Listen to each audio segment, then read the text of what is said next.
On a cold Wednesday morning in Bale Trading Center in the cattle corridor of Bale County in Kayunga district, 5 men ride into the milk collecting center.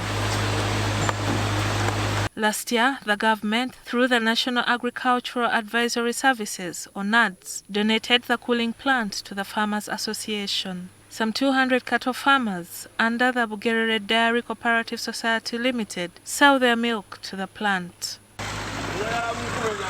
The cattle farmers say because of the heightened milk production in the area, the plant is a beehive of activity.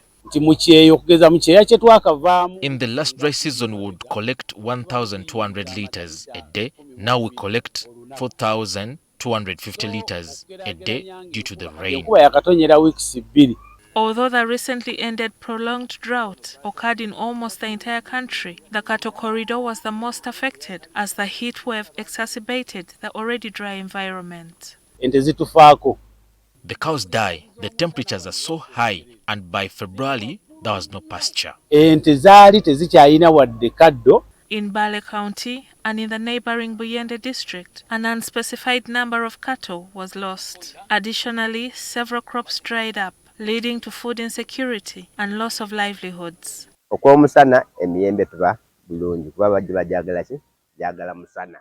The mangoes need the sun, but the same cannot be said for vegetables. I lost almost 70% of my crop. Losing almost 70%, almost 100%. Farmers resorted to feeding their cattle on soil and dry pastures. As a result, soil-borne diseases became prevalent, increasing the money spent on treatment costs. We really need things like communal valley tanks and valley dams.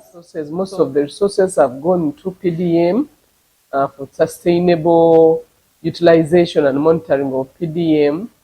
So we really I cannot say that we have enough funds to set up a valley dam. The onus is now on individual farmers to invest in private valley dams on their farms to avert the challenges they had grappled with earlier this year. Fred Karangwa, a cattle keeper in Katebe village in Bale sub-county, lost 6 cows and 90% of his crops during the dry spell. There are many diseases to look out for, especially now that it is raining. In March this year, Karangwa constructed a valley dam on his land at a cost of 15 million shillings. He says the dam is capable of supplying water to his animals for 3 months, even in a dry spell. If this valley dam dries up, I have others. I no longer cry about water. Besides preparing for the future, Karangwa and other farmers who have taken it upon themselves to find solutions to the dry spell are sensitizing other livestock keepers to invest in valley dams and growing pastures. We are going to make silage so that our cows do not suffer in the drought.